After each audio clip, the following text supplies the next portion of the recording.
Khosrow II, entitled Parvez, also Khosrow Parvez, was the last great king of the Sasanian Empire, reigning from 590 to 628. He was the son of Hormuzd IV and the grandson of Khosrow I. He was the last king of Persia to have a lengthy reign before the Muslim conquest of Iran, which began 5 years after his death by execution. He lost his throne, then recovered it with Roman help, and, a decade later, went on to emulate the feats of the Achaemenids, conquering the rich Roman provinces of the Middle East. Much of his reign was spent in wars with the Byzantine Empire and struggling against usurpers, such as Bahram Choban and Vistam. During the climactic Byzantine-Sasanian War of 602 to 628, Khosrow expanded deep into Western Asia Minor, eventually besieging the very Byzantine capital of Constantinople in 626 alongside Avar and Slavic allies. Following the failure of the siege, Heraclius started a counterattack, undoing all territorial gains by Khosrow in the Levant, most of Anatolia, the Western Caucasus, and Egypt, eventually marching into the Sasanian capital of Ctesiphon. In works of Persian literature such as the Shahnameh and Khosrow and Shirin, a famous tragic romance by Nizami Ganjavi,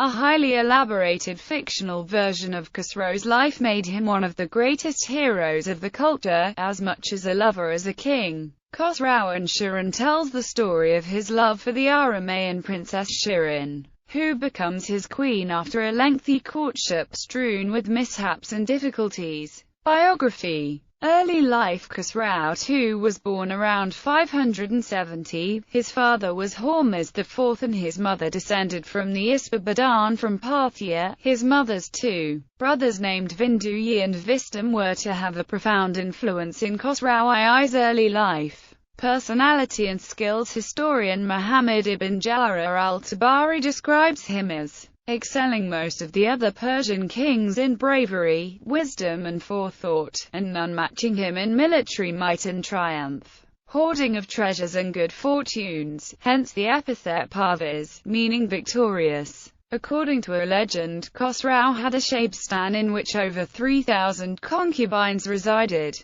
Accession to the throne. Khosrow was raised to the throne by his two uncles Vistam and Vinduyi, who were the leaders of a palace coup that deposed, blinded and killed Hormuzd IV. However, at the same time, the Myronid Spabed Bahram Choban was marching towards the Sasanian capital of Ctesiphon, and battle shortly ensued near the city on the 28th of February. Which ended in Khosrow's defeat and his flight to Byzantine territory along with his two uncles. In order to get the attention of the Byzantine Emperor Maurice, Khosrow II went to Syria, and sent a message to the Sasanian-occupied city of Martyropolis to stop their resistance against the Byzantines, but with no avail. He then sent a message to Maurice, and requested his help to regain the Sasanian throne, which the Byzantine Emperor agreed with. In return, the Byzantines would regain sovereignty over the cities of Amida, Carrhae, Dara and Miapharikan. In 591, Khosrow moved to Constantia, and prepared to invade the Sasanian-controlled part of Mesopotamia, while Vistam and Vinduyi were raising an army in Azerbaijan under the observation of the Byzantine commander John Mistaken, who was also raising an army in Armenia. After some time, Khosrow along with the Byzantine commander of the south, Commenculus, invaded Mesopotamia. During this invasion, Nisibis and Martyropolis quickly defected to them, and Bahram's commander Zatsparham was defeated and killed. During the same period, Khosrow, feeling disrespected by Commenculus, convinced Maurice to replace the latter with Narses as the commander of the south. Khosrow and Narses then penetrated deeper into Bahram's territory, seizing Dara and then Mardin on February, where Khosrow was re-proclaimed king. Shortly after this, Khosrow sent one of his Iranian supporters, Marbod, to capture Ctesiphon, which he managed to accomplish.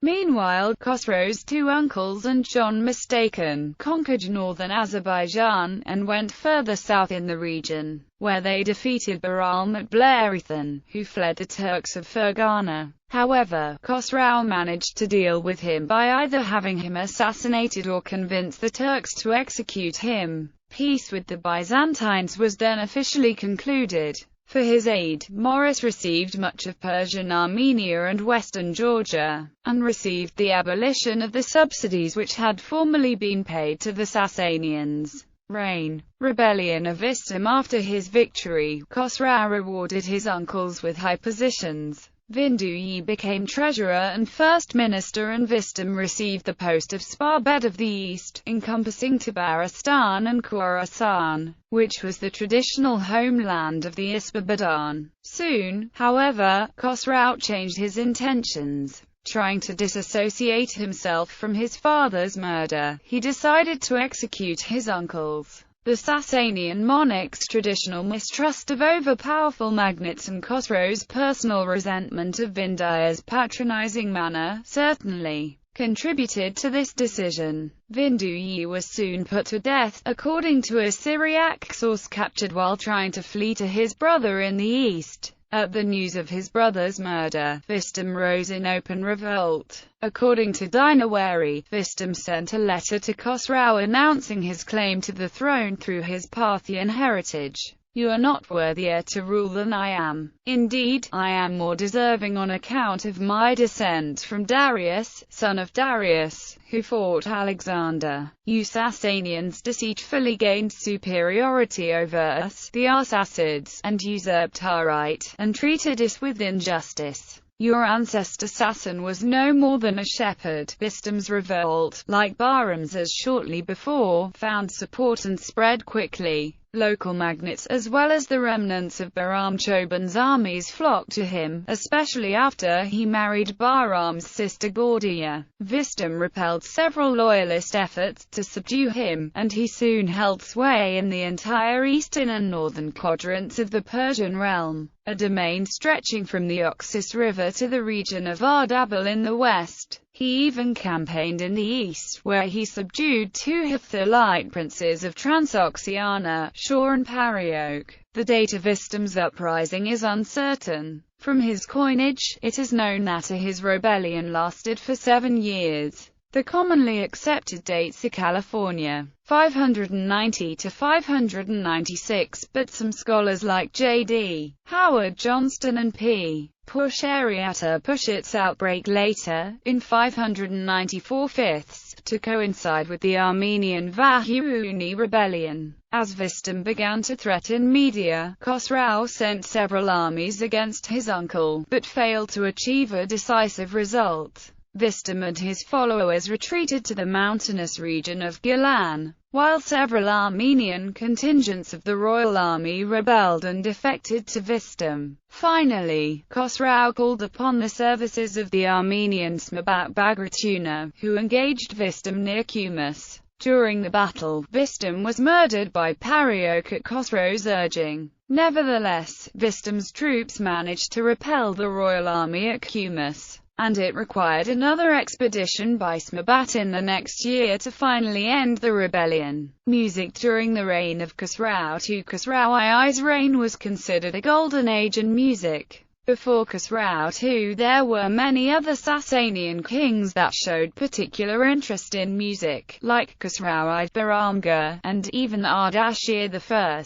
Notable musicians during the reign of Khosrow II were Barbade, Bamshad, Sarkash, and Nagisa. Religious policy. Khosrow II married a Christian named Shirin, whose son Mardan Shahi wanted to succeed to the throne. Khosrow's relationship to Christianity was complicated. His wife Shirin was Christian, and so was Yazdin, his minister of finance. During his reign there was constant conflict between Monophysite and Nestorian Christians. Khosrow favored the monophysites, and ordered all his subjects to adhere to monophysitism. Perhaps under the influence of Sharon and the royal physician Gabriel of Sinjar, who both supported this faith, Khosrow also dispensed money or gifts to Christian shrines. Khosrow's great tolerance to Christianity and friendship with the Christian Byzantines even made some Armenian writers think that Khosrow was a Christian. His positive policy toward Christians made him unpopular with the Zoroastrian priests, and also made Christianity to greatly spread around the Sasanian Empire. However, Khosrow also paid attention to the Zoroastrians, and built various fire temples.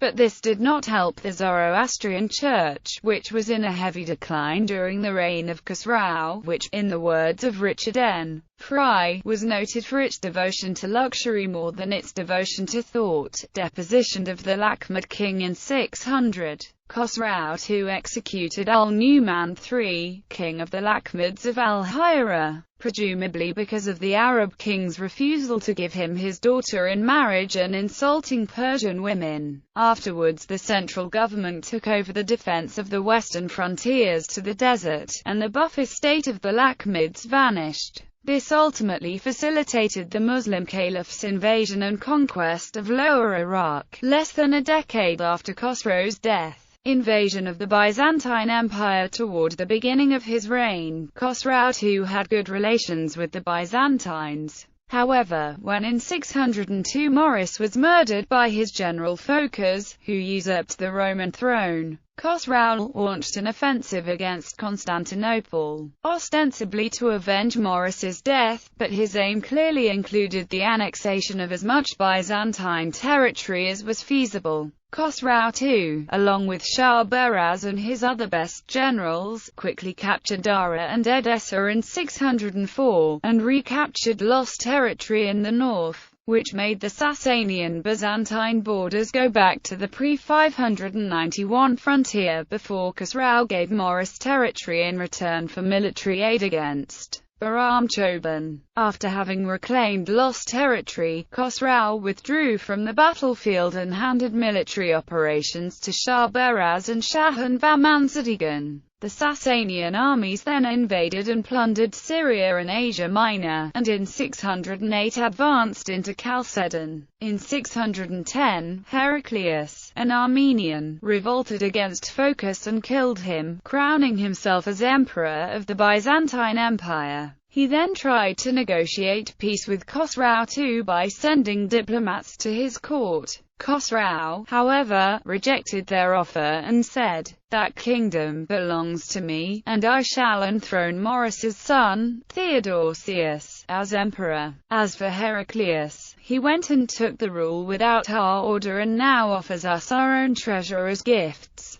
But I shall not stop until I have him in my hands. Khosrow then had the diplomats executed. In 613 and 614, General Shah Baraz besieged and captured Damascus and Jerusalem, and the True Cross was carried away in triumph. Soon afterwards, Shahan marched through Anatolia, defeating the Byzantines numerous times. He conquered Egypt in 618. The Byzantines could offer but little resistance, as they were torn apart by internal dissensions, and pressed by the Avars and Slavs, who were invading the empire from across the Danube River. Turco-Huthalite invasion in California. 606–607. Khosrow recalled Smabat IV Bagratuna from Persian Armenia and sent him to Iran to repel the Turco-Huthalites, who had raided as far as Spahan in central Iran. Smabat, with the aid of a Persian prince named Datolian, repelled the Turco-Huthalites from Persia, and plundered their domains in eastern Khorasan, where Smabat is said to have killed their king in single combat.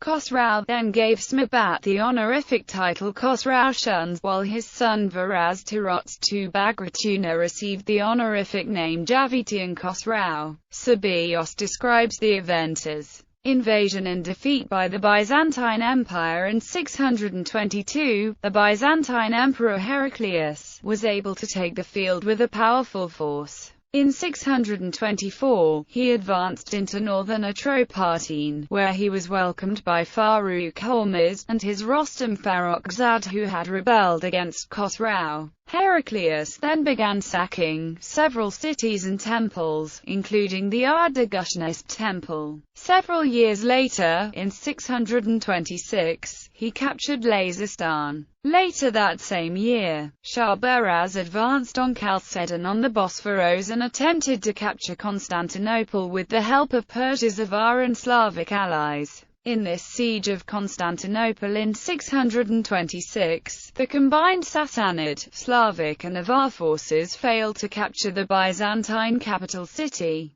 The assessment of the siege learns that the Avars did not have the patience or technology to conquer in the city. On top of that, the Persians, who were siege warfare experts, were unable to cross their troops and equipment to the other side of the Bosphorus where their Slavic and Avar allies were located, due to heavy guarding of the strait by the Byzantine navy. Furthermore, the walls of Constantinople easily defended against the siege towers and engines. Another reason was that the Persians and Slavs did not have a strong enough navy to ignore the sea walls and establish a channel of communication. The lack of supplies for the Avars eventually caused them to abandon the siege. As this maneuver failed, his forces were defeated, and he withdrew his army from Anatolia later in 628. Following the Khazar invasion of Transcaucasia in 627, Heraclius defeated the Persian army at the Battle of Nineveh and advanced towards Ctesiphon. Khosrow II fled from his favorite residence, Dastagerd, without offering resistance. Heraclius then captured Dastagerd and plundered it. Overthrow and death. After the capture of Dastagerd, the son of Khosrow, Kavad, was released by the feudal families of the Sasanian Empire, which included the Isbabadan Spabed Farrukh Hormuz and his two sons Rostam Farrokhzad and Farrukhzad. Shah Baraz of Myron family, the Armenian faction represented by Varaz Tyrot II Bagratuna, and finally Kanad Bek of the Kanarangian family. On the 25th of February, Kavad, along with the Spagushnesp, captured Ctesiphon and imprisoned Khosrow II. Kavad II then proclaimed himself his king of the Sasanian Empire, and ordered Peruz Khosrow to execute all his brother and half-brothers, which included Mardan Shah, the favorite son of Khosrow II. 3 days later, Kavad ordered Mir Hormuz to execute his father. With the support of the Persian nobles, Kavad then made peace with the Byzantine Emperor Heraclius, which made the Byzantines regain all their lost territories, their captured soldiers, a war indemnity, along with the True Cross and other relics that were lost in Jerusalem in 614. Heraclius then returned in triumph to Constantinople, while the Sasanian Empire sank into anarchy from the greatness it had reached 10 years earlier. Muhammad's letter to Khosrow II. Khosrow II is also remembered in Islamic tradition to be the Persian king to whom Muhammad had sent a messenger, Abdullah ibn Hudafar as-Sama, along with a letter in which Khosrow was asked to preach the religion of Islam. The account as transmitted by Muslim historians reads, "In the name of Allah, the Beneficent, the Merciful, from Muhammad, the Messenger of Allah, to Kisra, the Great of the Persians. Peace be upon him, who seeks truth and expresses belief in Allah and in his Prophet and testifies that there is no God but Allah and that he has no partner, and who believes that Muhammad is his servant and prophet. Under the command of Allah, I invite you to him. He has sent me for the guidance of all people so that I may warn them all of his wrath and may present the unbelievers with an ultimatum. Embrace Islam so that you may remain safe. And if you refuse to accept Islam, you will be responsible for the sins of the Magi." Khosrow II tore up Muhammad's letter and commanded Badan, his vassal ruler of Yemen, to dispatch 2 valiant men to identify, seize and bring this man from Hijaz to him. Meanwhile, back in Medina, Abdullah told Muhammad how Khosrow had torn his letter to pieces and Muhammad then promised the destruction of Khosrow II. In art, The battles between Heraclius and Khosrow are depicted in a famous early Renaissance fresco by Piero della Francesca, part of the history of the True Cross cycle in the Church of San Francesco, Arezzo. Many Persian miniature paintings depict events in his life, like his battles or his assassination. Family. Khosrow was the son of Hormuz IV, and an unnamed Ispabadan noblewoman who was the sister of Vistam and Vinduyi. Khosrow also had two cousins from the Ispabadan family whom were named Murad-Hurgushnisp and Nasi. He had a brother-in-law named Hormuzan, an Sasanian nobleman from one of the 7 Parthian clans, who later fought against the Arabs during the Muslim invasion of Persia. However, this is most likely wrong since Kavad's mother was a Byzantine princess named Maria. Khosrow married 3 times. First to Maria, a daughter of the Byzantine Emperor Maurice, who bore him Kavad II. Then to Gordia, the sister of Bahram Choban, who bore him Javanshir. Then to Shirin, who bore him Mardanshah. Khosrow also had other children whom were named Borandukt, Azermadokt, Shahryar and Farrukhzad Khosrow V. All these persons except Shahryar would later become the monarch of Persia during the Sasanian Civil War of 628 to 632. Khosrow had a brother named Kavad and a sister named Muran, who was married to the Sasanian Spabed Shah Beraz, and later bore him Shapuri Shaharvaraz, while Kavad married an unnamed woman who bore him Khosrow III.